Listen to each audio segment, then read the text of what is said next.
ನಮಸ್ತೆ ಸ್ನೇಹಿತರೆ, ಆರೋಗ್ಯದ ಅಡುಗೆಗೆ ನಿಮ್ಮೆಲ್ಲರಿಗೂ ಸ್ವಾಗತ. ಬನ್ನಿ ಇವತ್ತು ಒಂದೊಳ್ಳೆ ಮಟನ್ ಸಾರು ಮಾಡೋದು ಹೇಗೆ ಅಂತ ಹೇಳ್ಕೊಡ್ತೀನಿ. ಮರಾಠ ಶೈಲಿ ಅಥವಾ ಶಾವ್ಜಿ ಶೈಲಿನಾದರೂ ಆಗಿರ್ಬೋದು. ಹೋಟೆಲಲ್ಲಿ ಶಾವ್ಜಿ ಸ್ಟೈಲ್ ಅಂತ ಊಟ ಮಾಡ್ತಿರಲ್ವ, ಅದೇ ಥರ ಬರುತ್ತೆ ಈ ರಸ. ಇದಕ್ಕೆ ಎಷ್ಟು ಮಸಾಲೆ ಹಾಕಬೇಕು ಅಂತ ನೋಡೋಣ ಬನ್ನಿ. ನಾನಿಲ್ಲಿ ಮೊದಲಿಗೆ 1 kgಯಷ್ಟು ಮಟನನ್ನು ತಗೊಂಡಿದ್ದೀನಿ. ಸ್ವಚ್ಛವಾಗಿ ತೊಳೆದು ಒಂದು ಕುಕ್ಕರ್ ಪ್ಯಾನ್ಗೆ ಹಾಕಿಟ್ಕೊಂಡಿದ್ದೀನಿ. ಇದಕ್ಕೆ ಒಂದು ಅರ್ಧ ಟೀ ಚಮಚದಷ್ಟು ಅರಿಶಿನ ಹಾಕೋತಾ ಇದ್ದೀನಿ. ಆನಂತರ ರುಚಿಗೆ ತಕ್ಕಷ್ಟು ಉಪ್ಪನ್ನು ಹಾಕೋತಾ ಇದ್ದೀನಿ.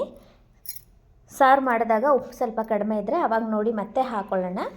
ಇವಾಗ ಇಷ್ಟು ಹಾಕಿರೋಣ. ಇವಾಗ 1 ಲೋಟದಷ್ಟು ನೀರನ್ನು ಹಾಕಿ ಕುಕ್ಕರ್ ಲಿಡ್ನ ಕ್ಲೋಸ್ ಮಾಡಿ 3 ವಿಷಲ್ ಕೂಗಿಸ್ಕೊತಾ ಇದ್ದೀನಿ.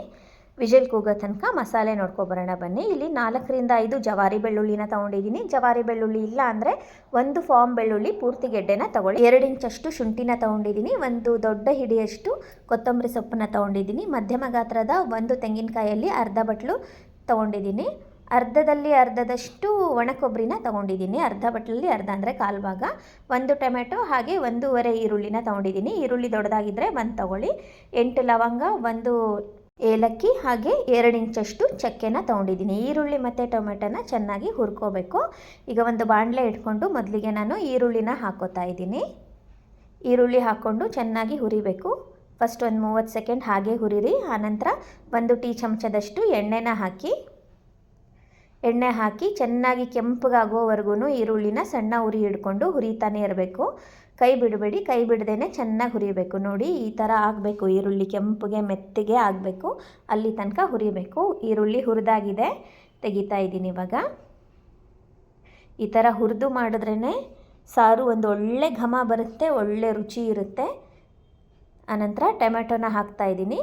ಟೊಮೆಟೊನ ಕಟ್ ಮಾಡಿ ಹಾಕೋತಾ ಇದ್ದೀನಿ. ಇದು ಕೂಡ ಚೆನ್ನಾಗಿ ಹುರ್ಕೋಬೇಕು. ಚೆನ್ನಾಗಿ ಮೆತ್ತಗಾಗೋವರೆಗೂ ಹುರ್ಕೋಬೇಕು. ಹಸಿ ಇದ್ದಾಗಲೇ ತೆಗಿಬಾರ್ದು. ಟೊಮೆಟೊದ ಎಲ್ಲ ಭಾಗನೂ ಚೆನ್ನಾಗಿ ಹುರಿಬೇಕು. ಇದಕ್ಕೂ ಸ್ವಲ್ಪ ಬೇಕಾದರೆ ಎಣ್ಣೆ ಹಾಕ್ಕೊಂಡು ಚೆನ್ನಾಗಿ ಹುರ್ಕೋಬೇಕು. ನೋಡಿ ಈ ಥರ ಆಗಬೇಕು ಟೊಮೆಟೊ. ಇವಾಗ ತೆಗಿತಾ ಇದ್ದೀನಿ. ಇವಾಗ ಎಲ್ಲವನ್ನು ಮಿಕ್ಸಿ ಜಾರ್ಗೆ ಹಾಕ್ಕೊಂಡಿದ್ದೀನಿ ನಾನು. ಅದಕ್ಕೆ ಇವಾಗ ಒಂದು ಸಣ್ಣ ನಿಂಬು ಗಾತ್ರದಷ್ಟು ಹುಣಸೆ ಹಣ್ಣನ್ನು ಸೇರಿಸ್ಕೊತಾ ಇದ್ದೀನಿ. ಮಸಾಲೆ ಎಲ್ಲ ತೋರಿಸಿದ್ನಲ್ಲ ಅಷ್ಟನ್ನು ಮಿಕ್ಸಿ ಜಾರ್ಗೆ ಹಾಕ್ಕೊಂಡಿದ್ದೀನಿ, ಹುರಿದಿದ್ದು ಹಾಕ್ಕೊಂಡಿದ್ದೀನಿ. ಇವಾಗ ಸ್ವಲ್ಪ ಹುಣಸೆ ಹಣ್ಣನ್ನು ಸೇರಿಸ್ಕೊಂಡು ಮಸಾಲೆನ ರುಬ್ಕೊಳ್ಳೋಣ. ಮಸಾಲೆನ ತುಂಬ ಪೇಸ್ಟ್ ಥರ ರುಬ್ಕೋಬಾರ್ದು. ನೋಡಿ ಈ ಹದದಲ್ಲಿರಬೇಕು. ಹಾಗಂತ ತುಂಬ ತರ್ತರಿಯಾಗೂ ರುಬ್ಕೋಬಾರ್ದು. ಇಷ್ಟು ದಪ್ಪ ಇದ್ದರೆ ಸಾಕು. ಸಾರಿನ ಹದ ತುಂಬ ಚೆನ್ನಾಗಿ ಬರುತ್ತೆ. ನೋಡಿ ಆಗಿದೆ ಮಸಾಲೆ. ಇವಾಗ ಕುಕ್ಕರ್ ಲಿಡ್ನ ತೆಗೆದು ನೋಡೋಣ. ಮಟನ್ ನೋಡಿ ಚೆನ್ನಾಗಿ ಬೆಂದಿದೆ. 3 ವಿಷಲಿಗೆ ಮಟನ್ ತುಂಬ ಚೆನ್ನಾಗಿ ಬೆಂದಿದೆ. ಇವಾಗ ಸಾರು ಮಾಡೋದಕ್ಕೆ ರೆಡಿಯಾಗಿದೆ ಮಟನ್. ಇವಾಗ ಆನಂತರ ನಾನಿವಾಗ ಒಂದು ಪಾತ್ರೆನ ಇಟ್ಕೋತಾ ಇದ್ದೀನಿ ಒಲೆ ಮೇಲೆ. 5 ರಿಂದ 6 ಟೀ ಚಮಚದಷ್ಟು ಎಣ್ಣೆನ ಹಾಕೋತಾ ಇದ್ದೀನಿ. ಎಣ್ಣೆ ಕಾದ ಮೇಲೆ ನೆನಪಿರಲಿ, ಸ್ಟವ್ನ ಆಫ್ ಮಾಡಬೇಕು. ಎಣ್ಣೆ ಚೆನ್ನಾಗಿ ಕಾದಿರಬೇಕು, ಸ್ಟವ್ ಆಫ್ ಆಗಬೇಕು. ಆವಾಗ ಖಾರದ ಪುಡಿನ ಹಾಕೋತಾ ಇದ್ದೀನಿ. ಒಂದು 3 ರಿಂದ 4 ಟೀ ಚಮಚದಷ್ಟು ಖಾರದ ಪುಡಿನ ಹಾಕೋತಾ ಇದ್ದೀನಿ. ನಿಮ್ಮ ಮನೇಲಿ ನೀವು ನಿಮ್ಮ ಖಾರದ ಪುಡಿ ಯಾವ ಥರ ಖಾರ ಇದೆ ಅದನ್ನು ನೋಡಿಕೊಂಡು ಹಾಕ್ಕೊಳ್ಳಿ. ಆನಂತರ ಈ ಥರ ಎಣ್ಣೆಯಲ್ಲಿ ಚೆನ್ನಾಗಿ ಮಿಕ್ಸ್ ಮಾಡಬೇಕು. ಈ ಥರ ಮಿಕ್ಸ್ ಮಾಡೋದ್ರಿಂದ ಖಾರದ ವಾಸನೆ ಇರೋದಿಲ್ಲ, ಘಾಟ್ ವಾಸನೆ ಇರೋದಿಲ್ಲ. ಆನಂತರ ಬಣ್ಣ ಕೂಡ ತುಂಬ ಚೆನ್ನಾಗಿ ಬರುತ್ತೆ. ಇವಾಗ ಸ್ಟವ್ನ ಆನ್ ಮಾಡ್ಕೊಳ್ಳಿ. ಆನ್ ಮಾಡಿಕೊಂಡು ಬೇಯಿಸಿದಂಥ ಮಟನ್ ಪೀಸ್ ಎಲ್ಲವನ್ನು ಹಾಕ್ಕೋಬೇಕು. ಮಟನ್ ಬೇಯಿಸಿದ ನೀರನ್ನು ಇವಾಗಲೇ ಹಾಕ್ಕೊಳ್ಳೋಕೆ ಹೋಗಬೇಡಿ. ಮಟನ್ ಪೀಸನ್ನು ಮಾತ್ರ ಇವಾಗ ಹಾಕ್ಕೊಳ್ಳಿ. ಹಾಕ್ಕೊಂಡು ಒಂದು 2 ನಿಮಿಷ ಇದನ್ನು ಈ ಖಾರದಲ್ಲೇ ಬೇಯಿಸಬೇಕು. ಉಪ್ಪು ಅರಿಶಿನ ಆಲ್ರೆಡಿ ಹಾಕಿದ್ದೀವಿ. ಈ ಖಾರ ಎಣ್ಣೆಯಲ್ಲಿ ಈ ಮಟನ್ ಪೀಸು ಸ್ವಲ್ಪ ಬೇಯಬೇಕು ಚೆನ್ನಾಗಿ. ಉಪ್ಪು ಖಾರ ಎಲ್ಲ ಚೆನ್ನಾಗಿ ಹೀರ್ಕೋಬೇಕು. ನೋಡಿ 2 ನಿಮಿಷ ಬಿಟ್ಟಾಗಿದೆ. ಇವಾಗ ರುಬ್ಬಿಟ್ಟಂಥ ಅಷ್ಟು ಮಸಾಲೆನೂ ಹಾಕೋಬೇಕು. ಹಾಕ್ಕೊಂಡು ಸರಿಯಾಗಿ ತಿರುಗಿಸ್ಕೊಳ್ಳಿ. ಇವಾಗ ಮಟನ್ ಬೇಯಿಸಿದಂಥ ನೀರು ಅಷ್ಟನ್ನು ಹಾಕೋತಾ ಇದ್ದೀನಿ. ಜಾರ್ ತೊಳೆದು ಅದು ಕೂಡ ನೀರು ಹಾಕೋತಾ ಇದ್ದೀನಿ. ಹದ ನೋಡಿಕೊಂಡು ನೀರು ಹಾಕ್ಕೊಳ್ಳಿ. ಒಂದೇ ಸರಿ ಜಾಸ್ತಿ ನೀರು ಹಾಕೋಬೇಡಿ.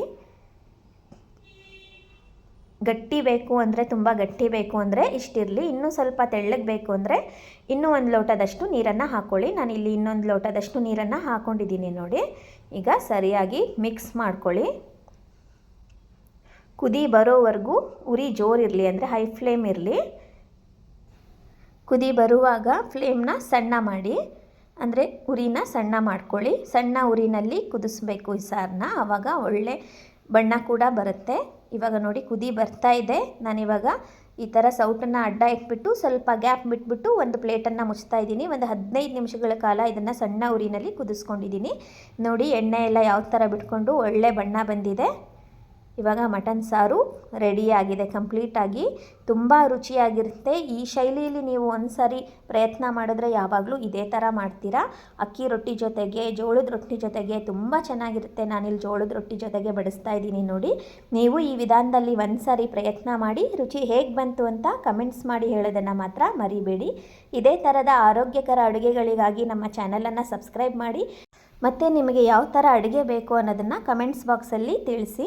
ಮತ್ತೆ ಇನ್ನೊಂದು ಆರೋಗ್ಯದ ಅಡುಗೆಯೊಂದಿಗೆ ನಿಮ್ಮನ್ನೆಲ್ಲ ಭೇಟಿ ಆಗ್ತೀನಿ. ಅಲ್ಲಿವರೆಗೂ ನಮಸ್ಕಾರ. ಆ ವಿಡಿಯೋ ನೋಡಿದ್ದಕ್ಕಾಗಿ ನಿಮ್ಮೆಲ್ಲರಿಗೂ ಧನ್ಯವಾದಗಳು.